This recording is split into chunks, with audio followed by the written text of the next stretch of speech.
তার জীবনের চেহারার পরিবর্তন, ডক্টর ইউনূসের কোনো চেহারার পরিবর্তন দেখেছেন?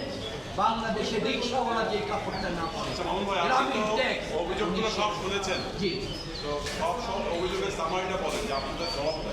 আমাদের সম্পূর্ণ অভিযোগের জবাবটা হচ্ছে একটা বিশেষ গোষ্ঠী বাংলাদেশে বিশেষ করে আমাদের সরকারের উপরে ভর করেছে, তার সাথে আন্তর্জাতিকভাবেও একটা গোষ্ঠী জড়িত। কারণ সারা পৃথিবীতে সমস্ত নোবেল পৃথিবীতে সারা পৃথিবীর নেতৃত্ব হবে বাংলাদেশের একজন ডক্টর নোবেল বিজয়ী। তারা এটা সহ্য করতে পারে, যারা সহ্য করতে পারে না তাদেরকেই তারা ফাইন্যান্স করে। আপনারা জানেন যুবরাতে গিয়া বিভিন্ন জায়গায় বিভিন্ন অনেক প্রতিষ্ঠান আছে গিয়ে সেখানে ফিল্ম করতেছে, এই করতেছে। এত দায় করে রাখলেন কেন একজন ডক্টর ইউনূসের? ওনার বিরুদ্ধে উনি বাংলাদেশের সম্মান সারা পৃথিবীতে তাকে ওয়ার্ল্ড ব্যাংকের প্রেসিডেন্ট করার জন্য প্রস্তাব দিয়েছেন। উনি বলছেন যে না, ওয়ার্ল্ড ব্যাংক তো ধনীদের প্রতিষ্ঠান, আর আমি গ্রামীণ ব্যাংক আমি করবো না। তারপরে তার বাবার ক্রিস্টোফারকে যখন প্রেসিডেন্ট করা হলো, তিনি তার ওয়াইফ নিয়ে বাংলাদেশে আসলেন। পটুয়াখালীতে গিয়ে উনি দেখে বললেন, ডক্টর ইউনূস হাত ধরে বললেন, আপনি গ্রামীণ ব্যাংক থাকতে পারবেন না, আমার সাথে ভাইস প্রেসিডেন্ট হন। উনি তাও অর্থাৎ কোনো লোক লালসা নাই। আজকে তারা পৃথিবী কেন তার দিকে তাকিয়ে আছে? উনি বলেছেন দারিদ্রতাকে আমি মিউজিয়ামে পাঠাবো।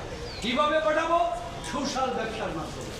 এই সমস্ত যুবক সংস্কৃত যুবক চাকুরির পিছনে যাবা না, তোমরা 5 জন বড় 10 জন বড় মিলিতভাবে একটা ব্যবসা করো। তোমাদের মধ্যে অনেক হৃদয়বান ব্যক্তি আছে। ওনার এই বক্তব্যগুলো আমরা বিভিন্ন সময়ে ওনার মুখ থেকে শুনেছি। যেটি স্টেট এখানে বলা হয়েছে যে তিনি 1,05,00,000 যারা গ্রামীণ ব্যাংকের সদস্য তাদের সাথে প্রতারণা করেছেন ডক্টর মোহাম্মদ ইউনূস। এই বক্তব্য আমি একটু সাপ্লিমেন্টারি দিতে চাই মামুন ভাই, আপনি বলেছেন যে উনি ক্ষমতা বিজনেসের বক্তব্য। উনি 3-0 যে ফর্মুলা দিয়েছেন জাতিসংঘ বহন করে, সেইখানে আমাদের যে প্রশ্নটা হচ্ছে ডক্টর মোহাম্মদ ইউনূস সাহেব যে এই সোশ্যাল বিজনেসের থিওরিটা দিয়েছে, এই সোশ্যাল বিজনেসের থিওরিটা দিয়ে বলেছে 3-0 কার্বন নিঃশেষ, দারিদ্রতা নিঃশেষ এবং আমাদের যে যারা কোনো আনএমপ্লয়মেন্ট থাকবে সেইখানে করে এই যে লাভটা হবে একটার পর একটা বিনিয়োগ হবে। আজকে ডক্টর ইউনূসকে ধ্বংস করতে চাচ্ছে পৃথিবীতেই একটা গোষ্ঠী। কেন বাংলাদেশের একজন লোক সারা পৃথিবীতে সম্মানিত? সারা পৃথিবীর এই সমস্ত রাষ্ট্রনায়ক আজকে আমাদের দেশে শুধু রাষ্ট্রপ্রধানরা লবিং করে অন্য দেশের প্রেসিডেন্ট রাষ্ট্রপ্রধানের সাথে মিটিং করার জন্য, আর ডক্টর ইউনূস যখনই যায় তখনই সেই দেশের প্রেসিডেন্ট এবং প্রধানমন্ত্রী থাকে একটা লিখিত আবেদন থাকে, free invitation, if you have a time cup of tea. এই হচ্ছে ডক্টর ইউনূস। না না দেয় নাই তো, বলছে আমাদের এস্টাবলিশমেন্ট হওয়ার পরে গ্রামীণ ব্যাংকের ফান্ড গঠন হওয়া পর্যন্ত তোমার এটা ম্যানেজমেন্টটা আমাদের ঠিক, ম্যানেজমেন্ট মালিকানা না, ম্যানেজমেন্টটা গ্রাম বলছে তুমি ম্যানেজমেন্টে থাকতে পারবো না, কি ছাপাবো না, কি করবো কি লাভ করবো না, কিচ্ছু পারবো না।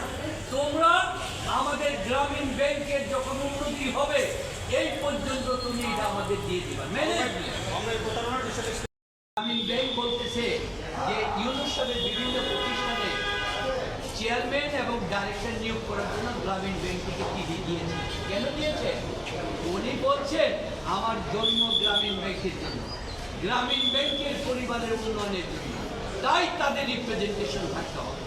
এবং তিনি বলেছেন যে আপনারা গ্রামীণ কল্যাণের কথা শুনেছেন, যে বিদেশিরা যে fund social business development fund bound যে টাকা দিয়েছে তারা বলছে 2% আলাদা করো, এইটা তোমরা সামাজিকভাবে বের করো।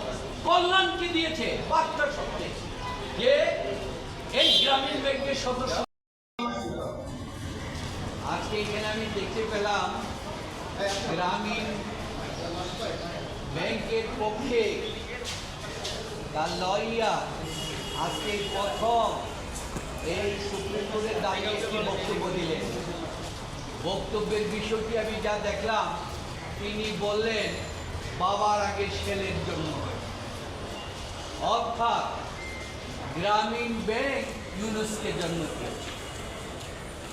ইউনুস সাহেব কিছু না, অথচ গ্রামীণ ব্যাংক অর্ডিন্যান্স 1983-তে 37-এ বলা আছে ডক্টর ইউনুস যেই প্রজেক্টটা দিয়ে ক্ষুদ্র ঋণ প্রকল্প সৃষ্টি করেছে, ওই প্রকল্পটার নামই ছিল গ্রামীণ ব্যাংক প্রকল্প। তাই তিনি সরকারের কাছে আবেদন করলেন এটাকে একটা স্থায়ী রূপ দেওয়ার জন্য, এটাকে একটা ব্যাংকে পরিণত করে। সরকার বললেন এই গ্রামীণ ব্যাংক প্রকল্পে তোমার যত অর্থ আছে, যত বিনিয়োগ আছে, সব তোমাকে এখানে দিয়ে দিতে হবে। 37 সাবসেকশন 1-এ বলা আছে তার সমস্ত সম্পদ, ক্যাপিটাল, সব কিছু ইউনুস সাহেব গ্রামীণ ব্যাংকে দিয়ে দিলেন। এবং সেখানে এক্সপ্লেনেশন বলা আছে গ্রামীণ ব্যাংক এই প্রজেক্ট মিনস ডক্টর ইউনুসের নেতৃত্বে চট্টগ্রাম বিশ্ববিদ্যালয় থেকে যে প্রোগ্রাম করা হয়েছে 1976 সালে, এবং বলেছে জুবরা গ্রামে যেটা করা হচ্ছে সেটা ব্যাখ্যাও দিয়েছে অর্ডিন্যান্স, অর্থাৎ কোনো যেন জালিয়াতি কোনো কিছু করতে না পারে অর্ডিন্যান্স সেটা গ্রহণ বলে দিয়েছে। এখন আপনারা জানেন আজকে যারা এসে গ্রামীণ ব্যাংকের নাম দিয়ে এখানে বিবৃতি দিচ্ছে, এইসব লোকেদের কোনো চাকুরি ছিল না। গ্রামীণ ব্যাংক প্রতিষ্ঠা করে ডক্টর ইউনুস বললেন শুধু এমএ পাসের সার্টিফিকেট থাকলে চলবে, তোমাদের গ্রামে যেতে হবে, গ্রামে গিয়ে কাজ করতে হবে, তাদের চাকরি দিয়েছে। আজকে তারা ডেপুটি ম্যানেজার যারা হয়ে গেছেন, ব্যবস্থাপনা পরিচালক হয়ে গেছেন, ভাত খাবার টাকা ছিল না, চাকরি ছিল না, আজকে তারা বলেন ডক্টর ইউনুসের কথা, এবং বলতে গিয়ে বলেন যে বাবার আগেই নাকি তার জন্ম হয়েছে। এই এক অদ্ভুত কথা বলে আপনাদের প্রকৃত বিষয়টা বলি। গ্রামীণ ব্যাংক যখন সৃষ্টি করে তখন গ্রামীণ ব্যাংকের এত অর্থ ছিল না, হাঁটি হাঁটি পা করে উনি করেছেন।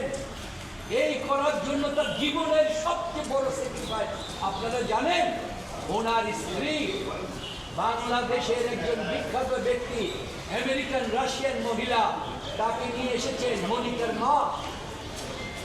গ্রামে গ্রামে গিয়ে বাংলাদেশে গ্রামীণ ব্যাংক করবেন, উনি বলবেন আমি থাকবো না, উনি চলে গেলেন। তিনি ফ্যামিলি ত্যাগ করেছেন। তারপরে উনি আপনার জাহাঙ্গীরনগর ইউনিভার্সিটির একজন ভদ্র মহিলাকে, সেও ডক্টরেট, তাকে বিয়ে করেছে, কিন্তু তাকে সময় দিতে পারেন না, তিনি ডিমেনশিয়ায় ভুগছেন। আপনারা উনি বলেছেন যে এই জন্য তার জীবন সর্বস্ব করছে।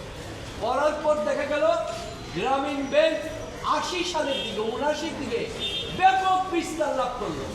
কাগজে কলমে লেখা যায় না, ফর্ম করতে হয়, বিভিন্ন লক্ষ লক্ষ কাগজ ছাপাতে হয়, কেউ টাকা দেয় না, কেউ লোন দিতে চায় না, সরকারও দিতে চায় না। তখন তার বাবার একটা প্রতিষ্ঠান ছিল প্রিন্টিং, 2.5 বিঘা জায়গার উপরে বিল্ডিং ছিল, পুকুর ছিল, তাদের নিজেদের, তারা রিসার্চের পরিবার। তার ভাই আপনারা জানেন যে ফিজিক্সের বিখ্যাত ডক্টর ইব্রাহিম সাহেব, তাকে দিয়ে দিন এই লোনটা।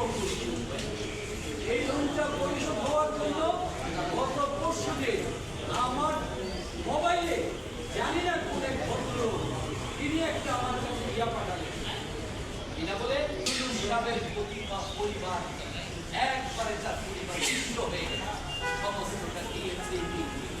এই জিনিসের মিথ্যা কথা বলেছে, এইখানে উনি আমাকে পাঠিয়েছেন,